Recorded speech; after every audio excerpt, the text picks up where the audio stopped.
¿Qué me pareció? Bueno, mira, yo voy a hablar en mi calidad, tengo 5 doctorados, filosofía, psicología, historia, pedagogía, teología, pero en esta ocasión me voy a poner mi cachucha de psicólogo con especialidad en patología clínica para darte la explicación más plausible desde un punto de vista frío, racional y profesional. La explicación se da a partir de las 5 enfermedades que este hombre que funge como presidente no es mi presidente, ni ningún mexicano cuerdo y honesto lo reconoce como presidente. Lo malo es que somos una minoría que se bate en retirada ante una abrumadora mayoría de chairos, que son personas que creen que saben, pero no saben que no saben, y lo que creen saber lo defienden como si fuera la verdad absoluta.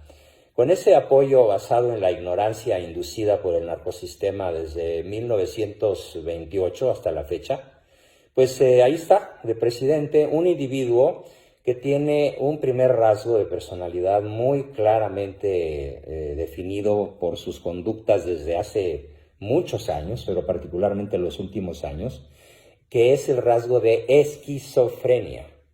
Esto quiere decir que el Señor no toma en cuenta la realidad como la realidad es, sino que para Él la realidad es como Él se la imagina, no como la realidad es. Esto da pie a que sus decisiones no sean objetivas, sino todo lo contrario, totalmente subjetivas, y esta subjetividad nos ha llevado a un desplome en la economía, en infinidad de campos que todos los días se atropellan como una enorme montaña de naipes que se está derrumbando a una velocidad asombrosa para conducir a México, ya de modo intencional, y esto por toda la gentuza que lo rodea, a una Venezuela del Norte.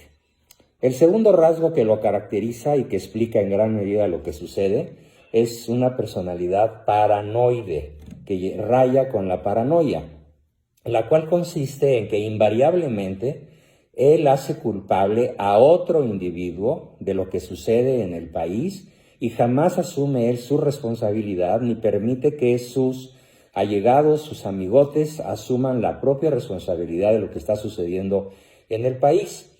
Esa personalidad paranoide se evidencia porque invariablemente usa la táctica de divide y vencerás y acusa, insulta, anatematiza, pontifica, denuestra a todo aquel que no le bese las garras al tirano, que es él. Paranoia. Un tercer rasgo indudable y que muy pocos se dan cuenta, muy pocos los mexicanos nos damos cuenta y que en el extranjero seguramente están azorados, es su nivel asombroso de oligofrenia, que significa pensamiento lerdo, lento y disminuido.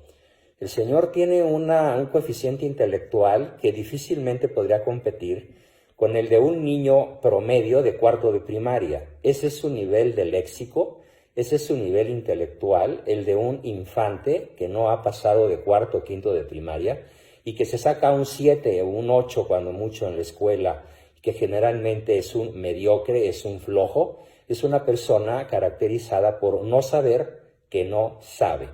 O sea, el chairo principal de este país, y la palabra chairo no es un insulto, es una definición coloquial utilizada acá en Chilangolandia, o sea, en la capital de México, para definir, como te lo dije hace un momento, a la persona que sufre, ya dicho en un lenguaje más filosófico, que sufre lo que los filósofos llamamos ignorancia invencible, culpable.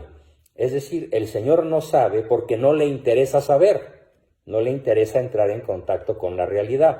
¿Por qué no quiere? Porque no puede. Él, en el fondo de sí, se siente impotente para acceder a las principales fuentes del conocimiento y salir de lo que aprendió de historia en cuarto de primaria, pero además de la historia oficial, llena de mentiras masónicas en donde los héroes son traidores y los traidores son héroes, como acontece en el caso de Iturbide, nuestro verdadero libertador, que fue fusilado por traidor a la patria por la masonería a la cual Malo, Manuel Andrés López Obrador, pertenece. La oligofrenia nos está acabando en infinidad de campos, amigo mío, y desgraciadamente muy pocas personas se dan cuenta de esto. Aunado entonces a la esquizofrenia, que lo mantiene fuera de la realidad, a la paranoia, que le hace echar invariablemente la culpa a los demás, a la oligofrenia, que no le da lo que, como dice el dicho, lo que natura no da, Salamanca no lo presta. Pero lo malo es que él ni siquiera fue a Salamanca. Tardó 17 años en conseguir un titulito chafa, donde otras personas de inteligencia normal pueden tardar 4 o 5 años, cuando mucho. Entonces, aunado a esto, hay que añadirle su dislalia, el señor no sabe hablar, y su disartria, no sabe conjugar verbo, sujeto y complemento. En un experimento que hicimos varios amigos, nos reunimos a medir los tiempos muertos en sus mañaneras.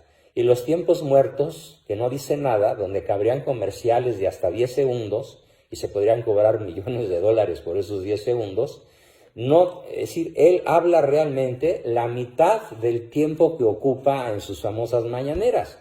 Entonces, la explicación de lo que aconteció ayer en Culiacán, que aconteció en multitud de partes, en Guanajuato, en Guerrero, aquí, más allá, donde todos los días, un día sí y otro también, hay masacres, 14, 15, 20, 50, o por ejemplo, los 49 fugados de ayer en Culiacán, 49 presos fugados, liberados por los mismos narcotraficantes.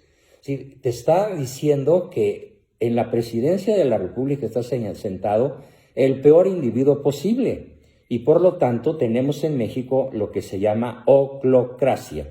No sé si sepas qué significa ese término, mi amigo.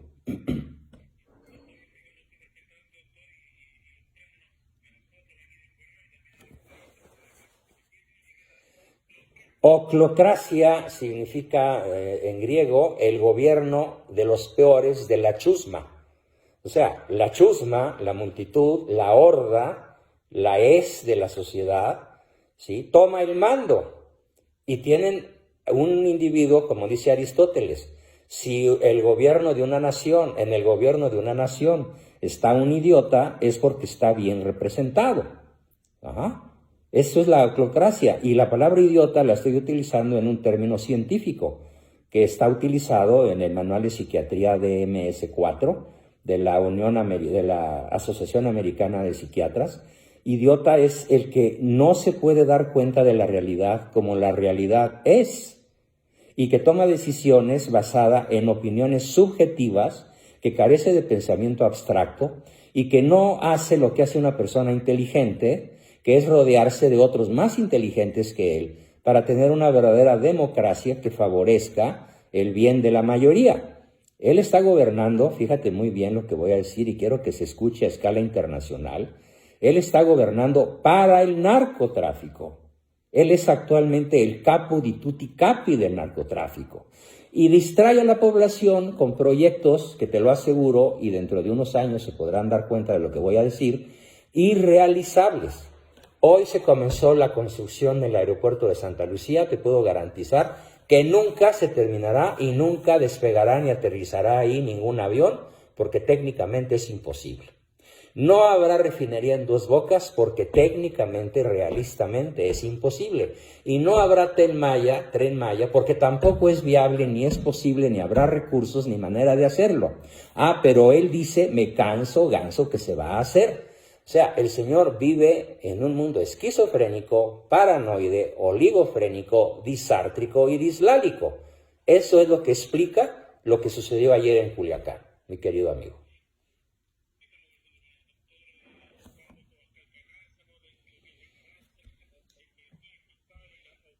Ignorancia invencible culpable, exactamente, ¿sí? Porque hay otro tipo de ignorancia que es ignorancia invencible inocente, que es cuando la persona hace todo lo posible por salir de su ignorancia, pero el entorno no le da los medios para salir de ella.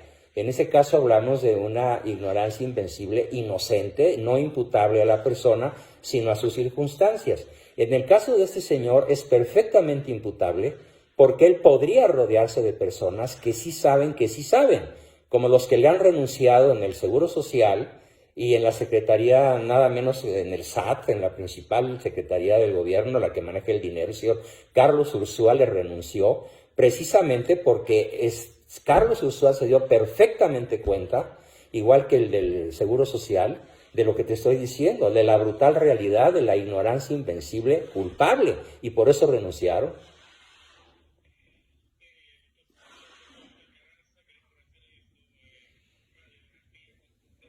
Contundente y sólida, por supuesto. Sí.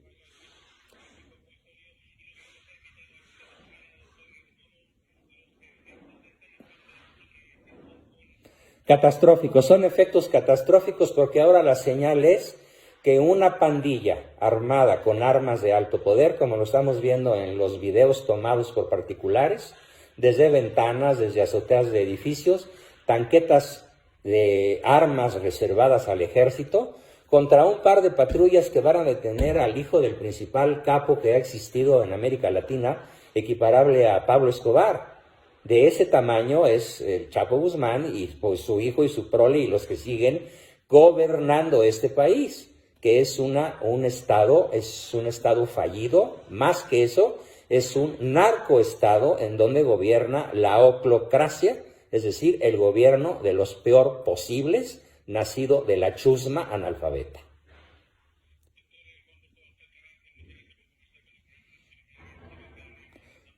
El agradecimiento es para mí, te mando un gran abrazo y espero que me vuelvas a hablar la semana que entra para ver cómo va esto, que no tiene nada de buen pronóstico, al contrario, estamos de cara al abismo y la tragedia. Con mucha gratitud, amigo, que estés muy bien, nos vemos, bye.